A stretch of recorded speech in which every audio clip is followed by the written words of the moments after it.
Je suis Sophie, je suis coach en développement personnel, je travaille aussi en entreprise et je fais de l'intelligence collective. Je suis facilitatrice en intelligence collective.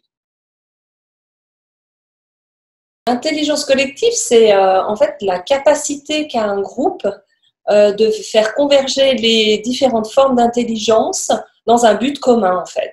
C'est la capacité à un groupe à être collectivement intelligent ensemble. L'intelligence collective utilise des outils et des processus pour amener plus d'intelligence collective, mais ce n'est pas un outil. Tel qu'on parle d'intelligence artificielle, comment les techniques, les technologies rendent des robots éventuellement intelligents. Et donc, dans l'intelligence collective, c'est la capacité du groupe à être collectivement intelligent et à obtenir des résultats. On parle beaucoup d'intelligence collective, mais aussi toute forme de collaboration et de processus plus basés sur la participation. Parce qu'en fait, on est dans un mouvement sociétal qui est en train de prendre des formes différentes où les gens ont besoin d'avoir des repères, les choses vont très vite, on a besoin d'innover, de trouver des solutions, de faire face à des urgences à différents niveaux et on a besoin de remettre de l'humain dans tout ça et de voir quel est notre potentiel, comment on peut répondre au mieux, comment un collectif peut répondre au mieux et être performant et innovant en fait. Donc, on revient vers des méthodes qui vont remettre de la responsabilisation, de responsabiliser les individus et de mettre plus de sens dans ce qu'ils font. Parce que les gens se posent beaucoup de questions sur la manière dont ils consomment, mais aussi pourquoi ils font ce travail, quel est le sens derrière, quelles sont les valeurs qui sont derrière. Donc, c'est pour ça qu'on entend beaucoup parler de collaboration et de participation, en fait. Avant de parler du collectif, on parle de l'individu. C'est très important dans un collectif que l'individu ait sa place et grandisse pleinement en même temps que le collectif. Donc c'est vraiment l'individu au service du collectif, mais l'individu va autant grandir que le collectif et c'est ça qui est très important. Donc on parle beaucoup de comment justement amener l'individu à se sentir bien au sein d'un groupe, à participer, à collaborer. Plus la personne sera motivée et bien dans son groupe, plus elle pourra apporter quelque chose.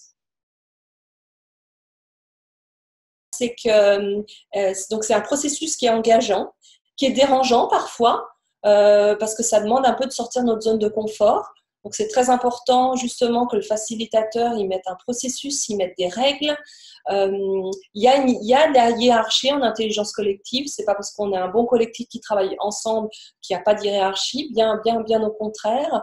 Donc c'est très important. Les cas de la hiérarchie, la raison pour laquelle on est là ensemble, en train de travailler.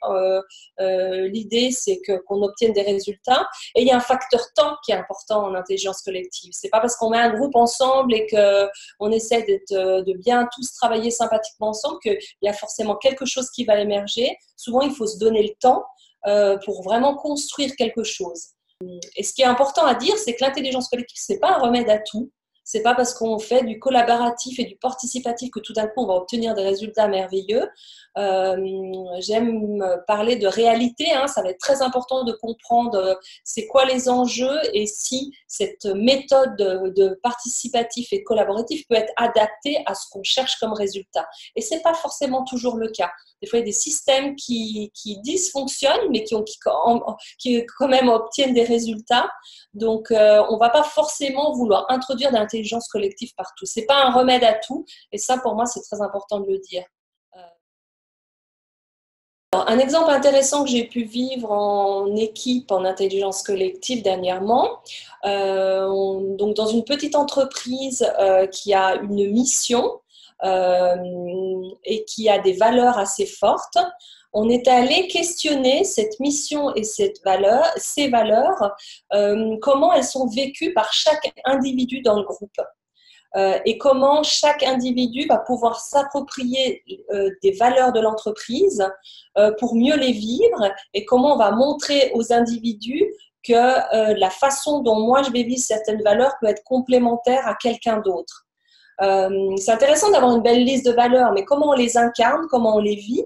et comment un individu, lui, va les percevoir, va les vivre, et comment un autre va le faire peut-être de manière différente, mais ça va être complémentaire. Donc, ça a été très intéressant pour cette équipe de comprendre quels sont, moi, mes besoins pour vivre ces valeurs et qu'est-ce que j'ai à offrir aux autres aussi, à mes collaborateurs, pour mieux vivre ces valeurs. Ils ont réalisé qu'ils étaient très focalisés sur le service au client par rapport à ces valeurs, ce qui est quelque chose d'extrêmement important, mais pas seulement, que c'était très important pour eux d'incarner ces valeurs au sein de l'équipe et que c'était aussi la meilleure façon d'être un exemple pour leurs clients, de dire nous on prône l'expertise, la bienveillance, hein, mais regardez au sein de notre équipe, ça se voit, ça se sent, ça se témoigne. Donc ça c'était très important pour eux. Et puis de savoir dans leurs différences comment ils allaient pouvoir apporter leur complément par rapport à cette valeur. De quoi ils avaient besoin pour vivre ces valeurs, mais qu'est-ce qu'ils avaient à offrir? Parce qu'il y a des gens, naturellement, vont être très dans l'ouverture, puis peut-être une personne un peu moins. Donc moi, qu'est-ce que j'ai à offrir en termes, par exemple, si je suis très dans l'ouverture, qu'est-ce que j'ai à offrir à l'autre et comment je peux le faire naturellement, et puis comment l'autre aussi peut me rappeler quand je suis un peu moins dans l'ouverture, comment il peut me dire mais tiens Sophie, toi qui sais être dans l'ouverture, est-ce que tu pourrais faire ça pour nous? Donc du coup je me sens reconnue dans quelque chose que je sais faire naturellement, et du coup ça va mettre beaucoup de sens dans la manière dont on vit les valeurs. Et puis, on va pouvoir vraiment, cette équipe, elle a beaucoup gagné à réfléchir aux perspectives des besoins. Quand il y a quelque chose qui ne fonctionne pas au sein de l'équipe ou quand on fait face à peut-être des moments un peu plus difficiles, comment je vais exprimer ce dont j'ai besoin pour continuer à vivre ces valeurs et être une équipe voilà, qui vit avec une certaine cohérence. Enfin, plutôt que d'avoir une discussion, ah oui, c'est chouette, on pourrait travailler ensemble, mais on pourrait faire ci, on pourrait faire ça, etc. Eh ben, on va passer par l'écrit, passer par le mouvement, passer par poser les intentions. Oui, parce que l'idée, quand on a envie de s'engager, alors quand on dit collectif, c'est un bien grand mot, mais déjà à deux, on est déjà quelque part un collectif, c'est de dire pas comment on va faire ce qu'on a envie de faire, parce que le comment, pour moi, il doit venir bien après, mais pourquoi on fait ça?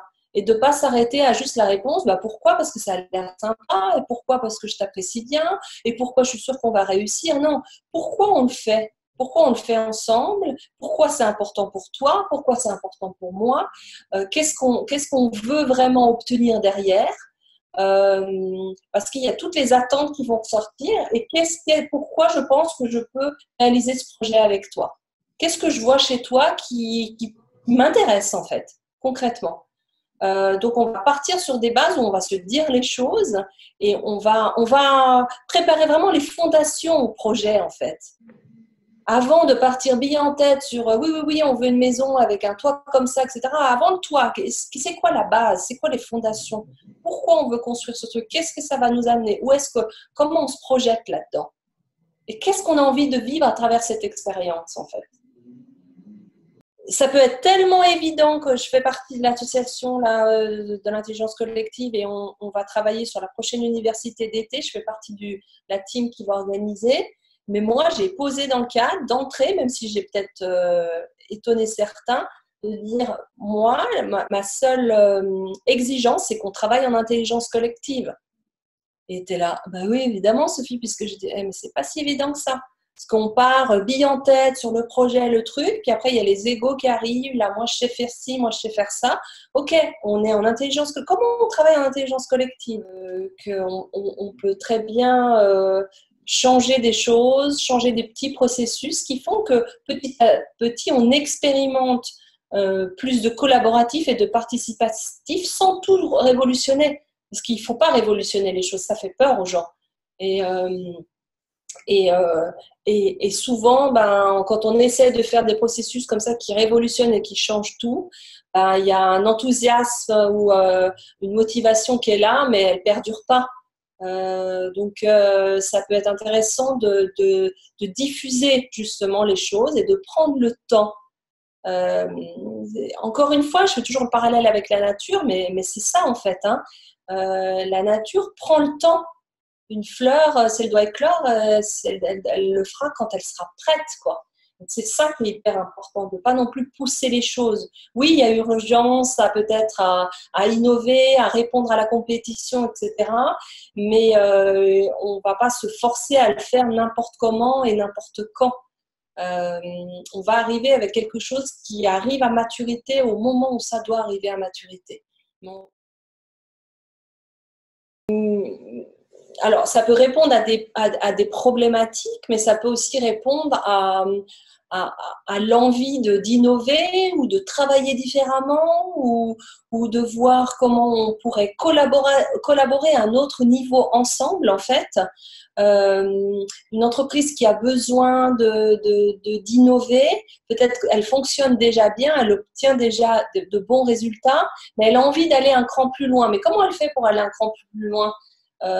Donc, il faut qu'elle fasse quelque chose d'un peu différent. Il faut qu'elle expérimente peut-être certains outils et certaines façons de faire qui petit à petit vont l'amener à quelque chose qui font que le résultat peut paraître parce qu'on a changé juste quelques petites choses dans notre manière de se dire bonjour le matin, dans notre manière de décider du planning de la semaine.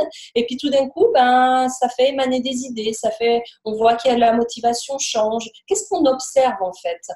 L'intelligence collective, elle se base beaucoup sur l'observation aussi. Qu'est-ce qu'on observe de ce qui fonctionne bien, ce qui fonctionne moins bien, et quand ça se passe bien, qu'est-ce qui fait que ça a bien fonctionné? Et quand justement ça ne fonctionne pas bien, qu'est-ce qu'on peut changer à ça en fait? Observer le vivant, c'est aussi ça qui est super intéressant. On a des moyens très puissants de le faire, hein, puisque même si on n'est pas en présentiel ensemble, on se voit, on s'écoute, on se comprend. Donc les règles qu'on va mettre par rapport à l'atelier vont être importantes.